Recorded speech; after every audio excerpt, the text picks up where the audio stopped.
I always knew my relationship with my parents was strained, but I never expected them to sue me. Growing up, I was the odd one out. My brother David was the golden child. He followed the path they'd laid out for him: law school, family business, and doing everything they wanted. I was the rebel, the one who struck out on my own. I thought I had finally escaped their expectations when I started my own tech company from scratch. It was my baby, my success story, and I thought I'd proven that I could make it without their help. But instead of supporting me, they resented me. They never said it outright, but I always sensed it. Family gatherings were tense. My accomplishments barely acknowledged while David's every move was celebrated. I brushed it off for years, convincing myself that I didn't need their approval. I had my own life, my own path. I'd built a multi-million-dollar business before I turned 30, without a cent of their money. Yet deep down, I guess a part of me always hoped they'd come around. But a few months ago, everything boiled over. I was sitting in my office, going over quarterly reports, when I got a call from my lawyer. His tone was serious, the kind of voice someone uses when they know they're delivering bad news. "Your parents filed a lawsuit," he said, the words like a slap to the face. "They're claiming they're entitled to half of your company." I was speechless. He went on, explaining their argument, that they had supported me financially throughout my life and therefore deserved a stake in everything I'd built. It was a ridiculous lie.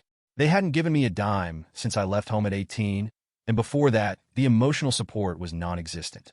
They didn't care about my struggles in college, my late nights working 2 jobs to pay rent, or the countless sacrifices I made to get my company off the ground. But now that I had something successful, now they wanted in. The papers were filed. This wasn't just a family disagreement anymore. It was a legal battle.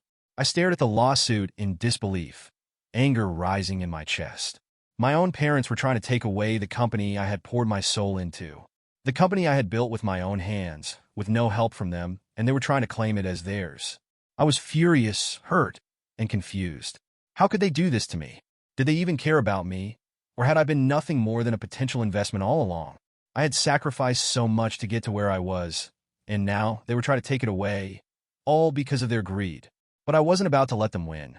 I wasn't going to let them take away the one thing I'd fought so hard for. I hired the best lawyer I could find, someone who was known for handling high-stakes corporate cases.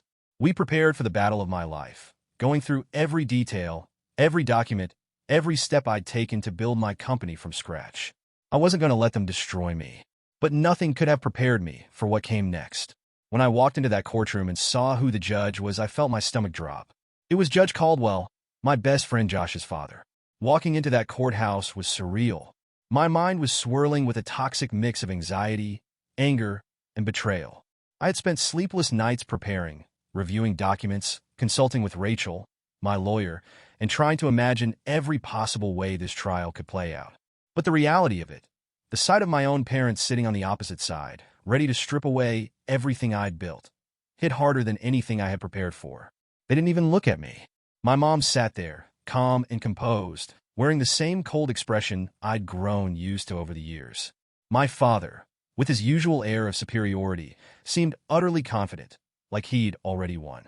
Their lawyer, some high-powered guy with a reputation for winning messy family disputes, sat between them, looking smug. It made my stomach turn. Rachel leaned in, whispering reassuring words. "We have a solid case. Don't worry, they can't touch what's yours. We have everything documented. This is just a formality." I nodded, trying to absorb her confidence, but my nerves weren't settling. The thought of them twisting the truth, painting themselves as these generous, supportive parents who had helped me succeed, gnawed at me. I had receipts, literal and metaphorical, that said otherwise. But family can be a messy battlefield, and I knew they wouldn't make this easy. Then the judge walked in. When I saw who it was, my heart dropped. It was Judge Caldwell. I almost couldn't believe it. My best friend Josh's dad. I felt my mind race with memories of long weekends at their house, sleepovers, dinners where his dad would ask us about school and life. Judge Caldwell was always the strong, authoritative presence in their home. But now, seeing him in his black robe, I couldn't help but feel like the stakes had just gotten higher. I shot a glance at my parents. Did they know? Had they planned for this somehow? But no, they looked completely unfazed, like they were walking into another business meeting they had already won. A small part of me wondered if I was overthinking it. But how could I not? I exchanged a quick look with Rachel, who seemed as surprised as I was. "Do you think this will affect things?" I whispered, unable to hide the tension in my voice. She hesitated for a moment, then gave me a small, reassuring smile. Judges are professionals. He'll handle it fairly. I wanted to believe her, but the knot in my stomach tightened. Judge Caldwell glanced around the courtroom, his expression as unreadable as ever. When his eyes landed on me, there was no flicker of recognition, no warmth. Just the impartial, stern gaze of a man with a job to do. Court is now in session, he said, and the trial began. The opening statements were made, and my parents' lawyer wasted no time launching into a story that made them look like saints. He painted this idyllic picture of two loving parents who had financially supported their son's dreams and were simply seeking the share they deserved in return. It was a narrative built on fiction, and the way my parents sat there nodding along made my blood boil. Rachel stood up and systematically dismantled their claims. She laid out the facts. I had built the company from the ground up with no financial backing from anyone, especially not my parents. We had records of my bank accounts, loans I had taken out, and contracts proving every step of my company's creation was funded by me. As she spoke, I stole glances at Judge Caldwell. He listened intently, expressionless, giving nothing away. I didn't know if that was a good sign or not. Meanwhile, my parents sat there, looking almost bored, as if this was just a minor inconvenience. But then, their lawyer started twisting the narrative even further. He brought up my childhood, the supposed sacrifices my parents had made to raise me. I clenched my fists under the table. They were trying to paint the picture of long-standing support, claiming that without their emotional and financial stability, I never would have had the foundation to succeed. It was a bold-faced lie, and everyone in that room knew it. Rachel objected, reminding the court that emotional support didn't entitle anyone to a business built decades later. But still, the seeds of doubt were being sown, and I could feel the room grow tense. Judge Caldwell called for a recess, and I breathed a sigh of relief. We stepped outside the courtroom, and I could feel the weight of the situation pressing down on me. This is just their tactic, Rachel said, trying to calm me. They want to manipulate the emotional aspect. But we have the facts. Stay strong. I nodded, but it was hard to shake the feeling that this trial was more personal than it ever should have been. As we waited for the trial to continue, I couldn't stop thinking about Judge Caldwell. Would he really be impartial? Would my parents somehow manipulate this too? One thing was for sure. I wasn't about to let them take what I had worked for. No matter how twisted this trial got, I had to believe in the truth. But standing across from my parents, with the judge's familiar face looming over us, I knew this battle had only just begun. The trial picked up pace, but with every passing day, the weight of the betrayal sank deeper into me.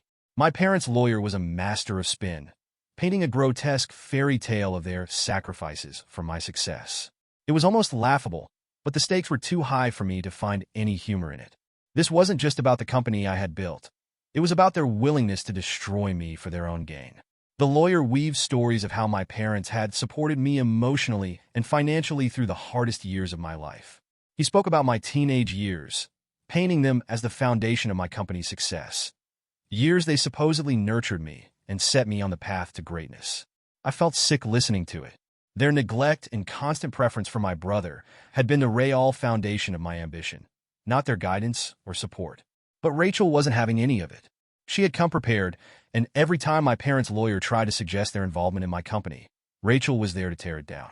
"Can you explain," she said, addressing my father, "why there are no financial records of any contributions to your son's company?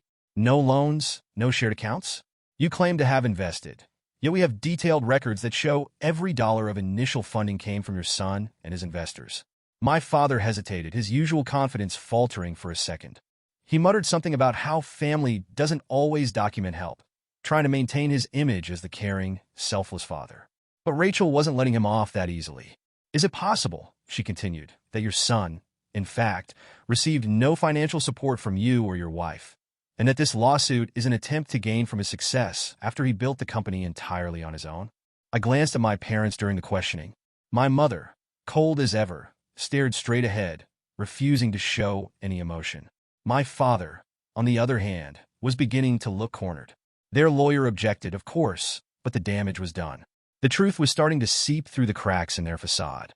Meanwhile, Judge Caldwell sat silently, observing everything with that unreadable expression.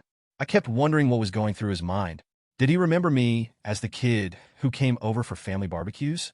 Did he see me as the outsider I had always felt like in my own family? Was he thinking of Josh, his son, my best friend, who probably had no idea that his father was deciding one of the most important cases of my life. The trial wasn't just about facts anymore. It was about narratives. And my parents' lawyer knew that. He doubled down on the emotional aspect, bringing up family memories that made me cringe. They talked about family vacations that barely happened and moments that were twisted beyond recognition. At one point, my mother took the stand. Her tone was soft, calculated. She spoke of how she had nurtured my entrepreneurial spirit from a young age, how she had always believed in me. It was surreal to hear her spin those lies. The reality was, she had always focused on David, my older brother, the golden child who followed their every demand. He went into law, worked for their company, and played by their rules. I had always been the black sheep. I never expected recognition, but I never thought they'd actively try to steal what I'd built either. Rachel's cross-examination of my mother was brutal, revealing the contradictions in her testimony. The records we had, the lack of any communication or documentation supporting their claim, spoke volumes. Rachel presented emails between me and my investors, all showing that I had been on my own, scraping by, and finding funding without a single dollar from my parents. But it was the small moments during the trial that twisted the knife the most. The way my father couldn't meet my eyes when he took the stand. The cold distance from my mother. It was as if they were strangers to me, not the people who had raised me. As the proceedings wore on, I couldn't help but glance at Judge Caldwell. Every time Rachel presented evidence, every time my parents' lawyer twisted the narrative, I looked for a reaction. But he remained stone-faced, professional. His personal connection to me seemed irrelevant, and in a way, that was comforting. Still, I couldn't help but wonder what was going on behind that neutral mask. He had known me since I was a kid, seen me at my lowest and highest points, and now he was tasked with deciding whether my parents had a right to take away everything I'd worked for. The trial was far from over, and the emotional toll was starting to show. My parents' lawyer was relentless, but Rachel was unwavering. We had the truth on our side. But as I sat there listening to the twisted version of my life that my parents presented, I realized just how far they were willing to go. And in that moment, I knew one thing for certain. This wasn't just a fight for my company anymore. This was a fight for my freedom from them, for my right to live my life without the weight of their manipulation. But would the truth be enough to win? During one of the trial's breaks, I found myself standing outside the courthouse, the weight of everything pressing down on me. My phone buzzed. It was Josh. We hadn't been as close in recent years, but he must have heard through his dad about the lawsuit. I hesitated for a second before answering. "Hey man," I said, trying to mask the exhaustion in my voice. "Dude, what the hell is going on?" Josh blurted out, his shock palpable. "My dad told me about the case, but I didn't realize it was this bad. I can't believe your parents are suing you. I mean, I knew they were tough, but this, it's insane." Hearing Josh's voice was a strange mix of comfort and unease. We'd been inseparable in high school, but as life had taken us in different directions, we drifted. Now, here we were. My best friend's father was the one presiding over the most important battle of my life. "It's like they've been waiting for the perfect opportunity to tear me down," I said, trying not to let the bitterness leak into my words. "I always knew our relationship was rocky, but this is on a whole different level. They actually want to take everything I've built." Josh didn't try to sugarcoat the situation. "I can't imagine what that's like, man. But you've got to know, my dad's the most fair guy I know. He doesn't take sides. Family or not, he's going to look at the facts." I appreciated his words, but there was still that nagging fear in the back of my mind. I wasn't just fighting for my company. I was fighting against my parents, people who had known me my whole life. The very idea that they would go this far was enough to make me question everything. "I trust your dad," I said, trying to convince myself as much as I was trying to convince Josh. "It's just hard. I don't know how deep this goes. My parents are good at playing the victim card, and their lawyer is ruthless. I'm just afraid they'll pull some last-minute stunt that I'm not prepared for." There was a brief pause on Josh's end. "Look, you've got the truth on your side. Rachel's sharp, and from what my dad said, they've already been caught in a couple of lies. I know it's hard, but you're stronger than this." We spoke a little longer, Josh filling me in on what his dad had mentioned about the trial. Apparently, there had already been some backroom chatter about the holes in my parents' testimony. It was small comfort, but it was something. Before we hung up, Josh said something that stuck with me. "No matter what happens, you don't owe them anything. Don't let them make you feel like you do." His words lingered as I walked back into the courthouse. I hadn't considered it before, but that was exactly what my parents had done for years. Made me feel indebted to them, even when they'd done nothing to earn it. This lawsuit was just another way to reinforce that control. Back in the courtroom, I saw them sitting there, smug and confident. They were convinced they would win, that their narrative of being supportive, loving parents would hold up. But the cracks in their story were starting to show. As we resumed, Rachel cross-examined my father, and it was clear he wasn't prepared for the level of scrutiny she was throwing at him. Every question she asked chipped away at his credibility. "So, Mr. Davis," Rachel began, pacing slightly, "you've testified that you supported your son financially throughout his life. But we have bank records that show no significant financial transfers or loans from you to him since he was 18. Can you explain that?" My father shifted in his seat, clearly uncomfortable. "Well, we didn't keep formal records. We gave him support in other ways." "Other ways?" Rachel pressed. "Because our evidence shows that your son took out personal loans, used investor money, and maxed out his own credit cards to fund his business. If there were any financial contributions from you, they're not reflected in any documents." He stammered, trying to find the right words. "Not everything is about money. We helped guide him, gave him advice, connections. And yet, there's no written communication or documented involvement showing any business advice or guidance from you or your wife." Rachel interrupted smoothly.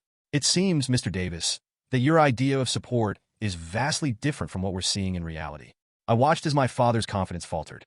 My mother sat beside him, her usual coldness etched into her face, but I could see the frustration building beneath her calm exterior.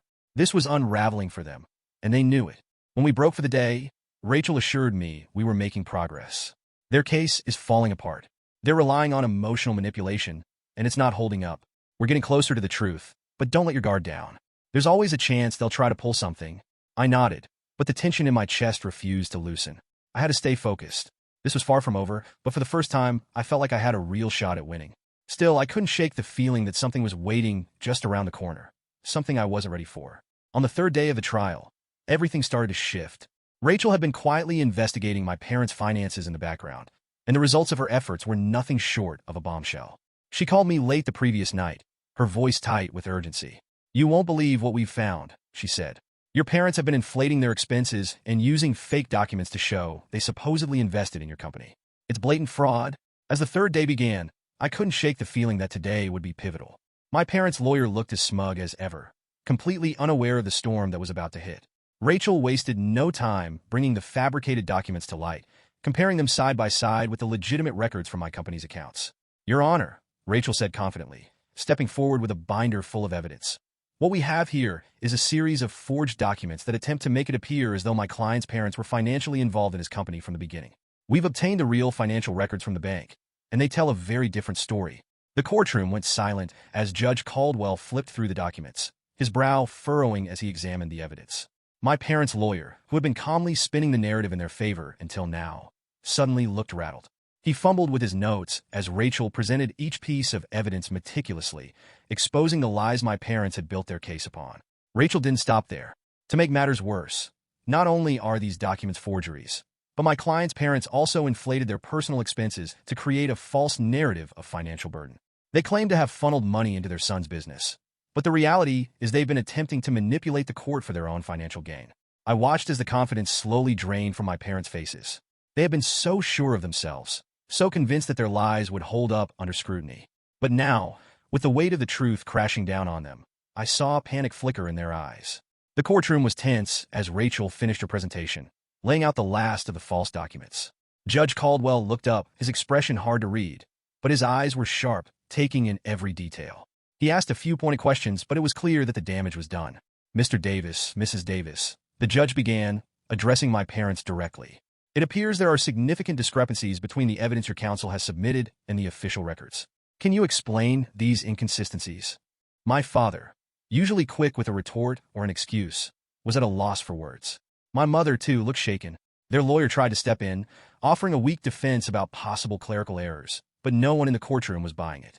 The atmosphere had shifted, and for the first time, I felt a surge of hope. Rachel glanced at me from across the table, giving a small nod as if to say, "We've got this." As the court adjourned for the day, I noticed the way my parents avoided making eye contact with me. They had always been so sure they would win, that they could bully and manipulate their way through this like they had with so many things in my life. But now, their entire case was crumbling. The lies, the deception, it was all unraveling. Back in the hallway, I exhaled a breath I didn't realize I'd been holding. "I can't believe it," I muttered, leaning against the wall. Rachel gave me a small smile, but her eyes were still focused, still locked onto the goal. "We got them where we want them. But don't get too comfortable just yet. They might try to pull something else." I nodded, knowing she was right. My parents weren't the type to back down easily, even when caught red-handed. But for the first time in weeks, I felt like I wasn't fighting a losing battle. As I left the courthouse, I caught sight of my parents, huddled with their lawyer, speaking in hushed, frantic tones. It was clear that they hadn't expected this. They had thought they could coast through this trial with their lies, with their manufactured evidence. But now, they were exposed, and I was ready for whatever came next. I still didn't know how much more they'd try to twist or manipulate the truth, but I knew one thing for sure. Their perfect facade was finally cracking. The truth was on my side, and with Rachel in my corner, I wasn't going down without a fight. The weight of the case seemed to settle over the courtroom like a fog. Judge Caldwell sat behind the bench, his expression unreadable, but I could sense the tension in the air. It wasn't just about the law anymore. There were personal stakes involved, and everyone knew it. I could see it in the way his eyes flickered when he glanced at me, and I wondered if he was thinking about all the times he'd seen me and Josh hanging out as kids, not as the defendant standing before him now. As the trial reached its midpoint, things began to shift. Judge Caldwell called for a private meeting, summoning both legal teams into chambers. The room felt small and suffocating as we all gathered around the table. Rachel sat beside me, her face a mask of professionalism, but I could sense she was on edge. My parents sat across from me, still trying to look composed, but after the deception Rachel exposed, their confidence had taken a hit. Judge Caldwell cleared his throat, his voice steady but laced with an undertone of resolve. "I want to address the elephant in the room," he began. "I know that my relationship with the defendant could be seen as a conflict of interest. I want to make it perfectly clear to both parties.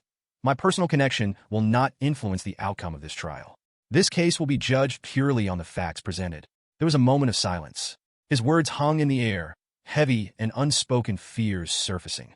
Rachel nodded in agreement, her trust in the system unwavering, but I could feel the tension ripple through her. My parents' lawyer, a sharp-tongued man named Miller, leaned forward, his face a mixture of skepticism and forced politeness. "With all due respect, Your Honor," Miller said, his voice measured. "While we understand your position, it's only natural for personal relationships to factor into these kinds of decisions. I hope the court recognizes the significance of this case." I clenched my fists under the table. Miller was trying to imply that the judge might be swayed by our connection. He was laying the groundwork for an appeal, should things go south for my parents. Judge Caldwell's jaw tightened. He leaned forward slightly, his eyes locking onto Miller's with a steel-like intensity. "I'm fully aware of the significance of this case, Mr. Miller. I've made it clear that I will not be influenced by anything other than the facts. I will remind you that the integrity of this courtroom is paramount, and any further insinuations will not be tolerated." Miller backed down, but I could see the wheels turning in his head. He wasn't done. My parents exchanged nervous glances, but remained silent. They had put everything into this lawsuit, financially and emotionally, and the cracks were starting to show. As we left the judge's chambers, I could see Josh's father was doing everything he could to separate his personal life from his professional duties. But the strain was undeniable. How could it not be? He was caught between the law and someone he had known for years. Later that night, I called Josh, hoping for some clarity. We hadn't talked much since the trial began, both of us trying to keep our friendship separate from this mess. He picked up after a few rings, his voice tired but familiar. "Hey man, how's it going?" Josh asked, though he probably already knew how things were going. "I don't know, Josh. Your dad's handling this case, and I know he's trying to be fair, but it's weird. I can't shake the feeling that this is putting a lot of pressure on him." Josh sighed. "Yeah, I've been thinking about that too. He hasn't said much to me, but I know him. He's struggling with this. You're like family to him, but he's never compromised his ethics before, and he's not going to start now. That's what scares me," I admitted. "My parents are going to use every trick in the book. If they can make this look like a conflict of interest, they will. Look, Dad's a pro. He'll handle it. You just have to trust the process, as hard as that is," Josh said, trying to reassure me. "And don't let my parents' betrayal get into your head. You got this, Aaron." It was good to hear Josh's support, but as I hung up the phone, I couldn't shake the nagging thought in the back of my mind. My parents were desperate, and desperate people do desperate things. And now that Judge Caldwell had laid down the law, I knew Miller and my parents would be scheming, trying to find a way to turn the case in their favor. As the trial continued the next day, I saw my parents' lawyer throw in veiled suggestions that questioned the court's ability to remain impartial. Miller subtly pushed the idea that family ties could create biases, and I could see my parents leaning into that narrative as well. It was clear they had found their new angle of attack. But I had faith in Judge Caldwell. He wasn't the kind of man to falter, no matter how much pressure was placed on him. I just hoped that in the end, the facts would prevail, and I could finally break free from the grip my parents had on me. The air in the courtroom was thick with tension as Rachel stood up for what would be her closing argument. I had been on edge for days, watching my parents' high-powered attorney, Miller, twist the narrative in their favor, casting doubt on my independence in building the company. They had portrayed themselves as selfless parents, supporting me every step of the way when, in reality, they had barely acknowledged my achievements. Rachel remained calm, her confidence unwavering. She had one final card to play, and I could tell from the look in her eyes that it was going to be the blow that would end this nightmare. As she called her final witness to the stand, the courtroom doors creaked open, and in walked Martin, a former mentor and the one person who had seen the entire journey of my business from its inception. Martin had been my right-hand man when I was still working out of a tiny office with nothing but an idea and a mountain of debt. He had no reason to lie, no agenda other than to tell the truth. My parents' expressions shifted when they saw him, their confidence flickering as the reality of what was coming dawned on them. Martin took the stand, and after being sworn in, Rachel wasted no time getting to the heart of the matter. "Martin, can you describe your involvement with the company during its formative years?" Martin nodded. "I was there from the very beginning. Aaron was the one with the vision, the drive. He built that company with his own two hands. We worked long nights, through setbacks and successes, and everything was done without a single penny from his parents." The courtroom was silent, except for the furious scribbling of notes by the stenographer. My father leaned forward slightly, his face hardening as the truth began to unravel. Rachel continued, "Did you ever witness Aaron's parents contribute financially or otherwise to the company during its formative years?" "Never," Martin said firmly. "In fact, they barely showed any interest in what Aaron was doing. There were times when he'd come to work exhausted, frustrated that they wouldn't even acknowledge his efforts." The words hit like a hammer. I could feel the energy in the courtroom shift, and I noticed the change in my parents' demeanor. My mother, who had been sitting with a smug expression throughout the trial, suddenly looked pale. My father clenched his jaw, the confidence draining from his face. Rachel turned to the judge, her voice calm but resolute. "Your Honor, it's clear that the claims made by the plaintiffs are not only false but maliciously fabricated. The company was built by my client through his own hard work, without any involvement or support from his parents. We have presented clear evidence, financial records, and now the testimony of someone who was there from the beginning. The plaintiff's case has no merit." Miller stood up, looking rattled. "Objection. This witness's testimony is based on personal bias. He worked with the defendant." Judge Caldwell raised his hand. "Overruled. The witness's statements are consistent with the evidence and have provided credible insight into the events in question." Miller tried to salvage his case, but it was clear his confidence had taken a hit. He had nothing left to stand on, and the smugness I'd seen in my parents' eyes for weeks had completely disappeared. Rachel made her closing statements with precision, hammering home the facts and leaving no room for doubt. My parents had twisted the truth, falsified evidence, and manipulated the court to try and take what they had no right to. As she sat down, I caught her eye and gave her a nod. She had done it. She had dismantled every lie they had thrown at us. When Judge Caldwell called for a recess before delivering his verdict, I could see my parents' frustration bubbling over. My mother glared at me from across the room, her lips pressed tightly together. My father sat motionless, staring straight ahead as if he couldn't quite believe what had just happened. I felt a strange sense of relief wash over me. For the first time in years, I realized that this battle wasn't just about my company. It was about finally standing up for myself, about freeing myself from the toxic grip my parents had held over me for so long. As we waited for the final decision, I knew the truth had been exposed, and I knew that no matter what happened, I had already won in more ways than one. The tension in the courtroom was palpable as Judge Caldwell shuffled through his notes.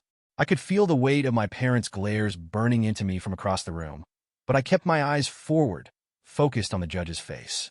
My lawyer, Rachel, sat beside me, calm and collected, though I knew she was feeling the pressure as well. This was the moment we had been building toward, the moment where everything would either come crashing down or finally set me free. Judge Caldwell cleared his throat and looked out over the courtroom, his expression as serious and stoic as ever. After reviewing all of the evidence presented, he began, his voice steady. "It is clear to me that the defendant, Aaron, built his company entirely on his own efforts, without any financial or emotional support from the plaintiffs." I exhaled, not realizing I'd been holding my breath. His words were like a balm to the wound my parents had inflicted. The tight knot of anxiety that had been sitting in my stomach for weeks began to unravel, replaced by a cautious sense of relief. Judge Caldwell continued, "The plaintiffs have made claims that have been proven to be false, and the documents they submitted as evidence have been shown to be fraudulent. Furthermore, it is apparent that the plaintiffs attempted to manipulate this court by fabricating facts in order to take what they have no rightful claim to." I dared to glance at my parents. My mother's face was pale, her lips pressed tightly together, as if she were physically holding back her anger. My father's expression was harder to read, a mix of frustration and disbelief, as if he still couldn't understand how this had slipped out of his control. "Therefore," the judge said, his tone final, "I rule in favor of the defendant. The claims made by the plaintiffs are dismissed, and I will be issuing penalties for their attempt to deceive the court." The wave of relief that crashed over me in that moment was overwhelming. I had won. My company was safe. My parents' lies had been exposed, and they were facing consequences for their actions. I glanced over at Rachel, who gave me a small, triumphant nod. I mouthed a quick thank you, though words didn't seem enough to express my gratitude for everything she had done. She had been my rock through this whole ordeal, tirelessly defending me against the people who were supposed to have loved me unconditionally. As Judge Caldwell continued to lay out the penalties for my parents, fines for their fraudulent behavior, and in order to cover all legal fees, I couldn't help but reflect on everything that had led me here. This battle hadn't just been about saving my company. It had been about standing up to the years of emotional neglect and manipulation, about freeing myself from the burden of a family that had never truly accepted me for who I was. When the gavel finally came down, signaling the end of the trial, it felt like a weight had been lifted off my shoulders. I was free. As I stood to leave the courtroom, my parents remained seated, their faces filled with anger and defeat. For the first time in my life, I didn't feel the need to fix things with them. I didn't feel the need for their approval. I realized that I had been holding on to the hope that one day they would see my worth, but now I knew I didn't need them to. I was enough, and I had built something incredible on my own. Walking out of that courtroom was like walking into a new chapter of my life, a chapter where I was no longer weighed down by their expectations or their greed. The battle was over, and I had won not just my company, but my freedom. And that, more than anything, was the real victory. After the verdict, the courtroom remained eerily silent. Judge Caldwell wasn't finished yet, and neither were the consequences for my parents. His words rang out sharply as he addressed their blatant attempt to manipulate the court. "The plaintiff's actions were not only dishonest," he said, "but they also crossed into illegal territory. This court does not take such matters lightly." He paused, his gaze locking on my parents. "Given the fabrication of evidence and the clear intent to deceive this court, I am referring this case for further investigation on charges of perjury and fraud. Legal action will be pursued accordingly." My parents looked like they had been physically struck. My mother gasped, her eyes wide with shock, while my father's face drained of color. For the first time during this entire trial, they were speechless. They had come into the courtroom thinking they could bend the truth to their will, that they could take what wasn't theirs.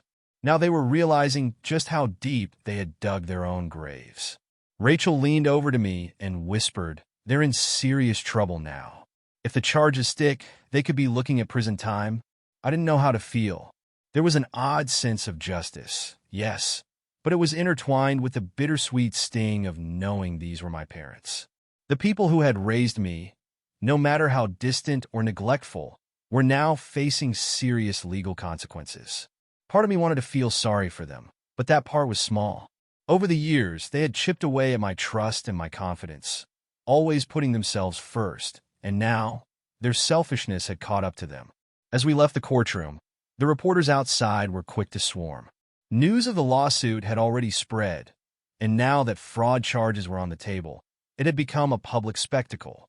I tried to avoid the cameras and questions, but one reporter's voice cut through the noise, asking, "How do you feel about your parents possibly going to jail?" I hesitated for a moment, but then I spoke. "It's not something I ever wanted, but everyone has to face the consequences of their actions. This was their choice." In the days that followed, the fallout from the trial hit hard. My parents had always been well respected in our community, but now their reputation was in tatters. The news of the fabricated documents and the impending fraud investigation spread quickly, and they became the subject of whispers and judgment. Friends distanced themselves, and their social circle shrank overnight. They tried to reach out to me a few times, calls, emails, even a letter, but I couldn't bring myself to respond. After everything they had put me through, there was no room left for reconciliation. They had shown me who they really were, and there was no going back from that. A few weeks later, I got word that the fraud charges were officially being pursued. My parents' lawyer must have known there was no way to fight it, and they opted for a plea deal to avoid a full trial. The penalties were steep: massive fines, community service, and the humiliation of a public apology, but they avoided jail time. The deal was made quickly and quietly, an attempt to salvage whatever dignity they had left. Still, I couldn't help but feel like justice had been served. They had tried to tear down everything I had worked for, and now they were facing the consequences not just legally, but personally. Their empire of control and manipulation had crumbled, and they were left with nothing but the mess they had created. As for me, I felt free. Free from their control, free from the constant need for their approval. I had won, not just the lawsuit, but my independence. And in the process, I had gained something even more valuable: the knowledge that I was capable of standing on my own, no matter who tried to take me down. With the trial finally behind me, a sense of freedom washed over me that I hadn't felt in years. The constant weight of my parents' betrayal, their manipulation, and their control had vanished. For the first time in my life, I was completely independent from them, from their expectations, and from the toxic cycle that had defined our relationship. My company, the one I had fought so hard to protect, was mine, truly mine. And with that victory came the realization that my future was finally in my hands. In the weeks after the trial, I reconnected with Josh. He had been a quiet source of strength throughout the whole ordeal, and our friendship had grown stronger in the process. One evening, over a couple of beers, we reflected on everything that had happened. "I told you my dad wouldn't let you down," Josh said with a grin. "You were right," I admitted. "Your dad's the real deal. I owe him more than I can put into words." Judge Caldwell's fairness, despite the personal connection, was something that still amazed me. He hadn't let our friendship affect his judgment, and in doing so, he had shown me that integrity could withstand even the hardest of challenges. It wasn't just about the legal victory. It was about knowing that people of principle still existed in this world. As for my parents, I made peace with the idea that we might never reconcile. They had tried to reach out, sending half-hearted emails and messages, but I couldn't bring myself to respond. They had crossed a line that couldn't be uncrossed. After everything they had done, I didn't feel the need to open that door again. My future was brighter without their influence, and I was determined to keep it that way. It wasn't an easy decision, though. There were moments when I thought about calling them, about trying to understand their motives or finding some way to rebuild the relationship. But then I'd remember the lies they told in court, the way they twisted the truth to suit their narrative, and the pain they had caused. That's when I knew I had made the right choice by keeping them out of my life. The company flourished in the months that followed. Free from the distraction of the lawsuit, I threw myself into the work I loved. We expanded into new markets, hired more employees, and grew in ways I never thought possible. It was a new chapter, not just for the business, but for me personally. I was in control of my life, my decisions, and my destiny. I also began to focus more on myself, on things that had been pushed aside during the chaos of the lawsuit. I started traveling more, exploring new hobbies, and surrounding myself with people who supported and uplifted me. My world expanded, and for the first time in years, I felt a sense of peace. One day, as I sat in my office, looking out over the city skyline, I realized how far I had come. The fear and anxiety that had once consumed me were gone, replaced by a deep sense of accomplishment and inner strength. The lawsuit had been a battle, but it had also been a turning point. It taught me resilience, and in the end, I was better for it. I wouldn't say that I'm grateful for the betrayal, but I can acknowledge that it changed me, made me stronger, more determined, and more self-assured. My parents' attempt to take everything from me had backfired in the most unexpected way. Instead of breaking me, it had built me up. This was my life now, a life where I was free to succeed, free to fail, and free to live on my own terms. As I stood up and walked out of my office, a smile spread across my face. The future was wide open, and I was ready to embrace it without looking back.